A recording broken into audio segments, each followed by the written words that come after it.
So hi friends, welcome back to our channel B V Raju Bompalli. ఈరోజు మనము శ్రీశైలం సమీపంలోనే ఉన్న శిఖరేశ్వర దేవాలయానికి అయితే రావడం అయితే జరిగిందండి.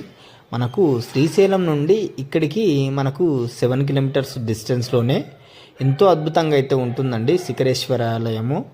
ఇక్కడ మనకు కొన్ని ఆయుర్వేదానికి సంబంధించినవి అక్కడక్కడ షాప్స్ కూడా ఉంటాయండి. పర్చేజ్ చేసే వాళ్ళు ఉంటే పర్చేజ్ చేయొచ్చు.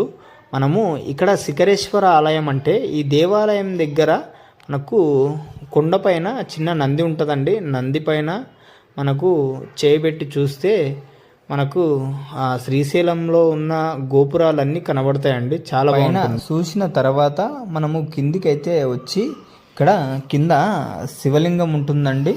ఖచ్చితంగా అయితే దర్శనం అయితే చేసుకోవాలండి. తప్పకుండా దర్శనం చేసుకొని మనమైతే రావాల్సి ఉంటుందండి. చాలా బాగుంటుందంటే ఇక్కడ ఉన్న ప్లేస్ చాలా బాగుంటుంది.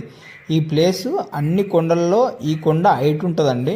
హైట్ ఉండడం వల్ల మనకైతే చాలా బాగుంటుంది. చుట్టూరా ప్లేస్ మొత్తం ప్రతిదీ టోటల్గా ఏరియాలో ఉన్న ప్రతిదీ కనబడుతుందండి. చాలా బాగుంటుంది. ఇక్కడ చూడొచ్చు. మీకైతే నేనైతే క్యూ లైన్లో ఉండడం అయితే జరిగింది. నేను వెళ్ళిన సమయానికి అక్కడ జర రద్దీ పెరిగింది. ఆ రద్దీలో నేనైతే క్యూ లైన్లో ఉన్నానండి. నాకైతే మంచిగా దర్శనం అయితే జరిగిందండి. చూడొచ్చు. మనకైతే ఓవరాల్గా ఇలా ఉందండి.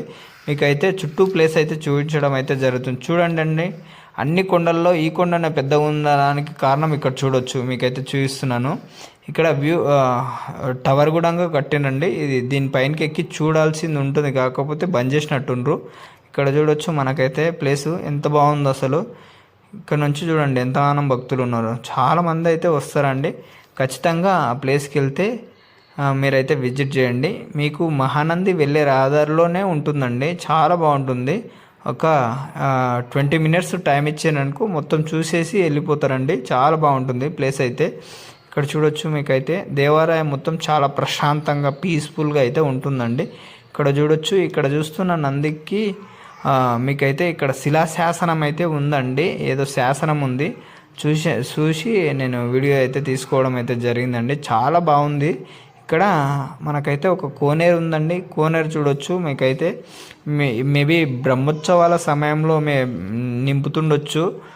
కొంచెం నాకు శిథిలావస్థలో ఉంది అంటే అనుకున్నాను. ఈ వీడియో నచ్చితే లైక్ చేయండి, షేర్ చేయండి.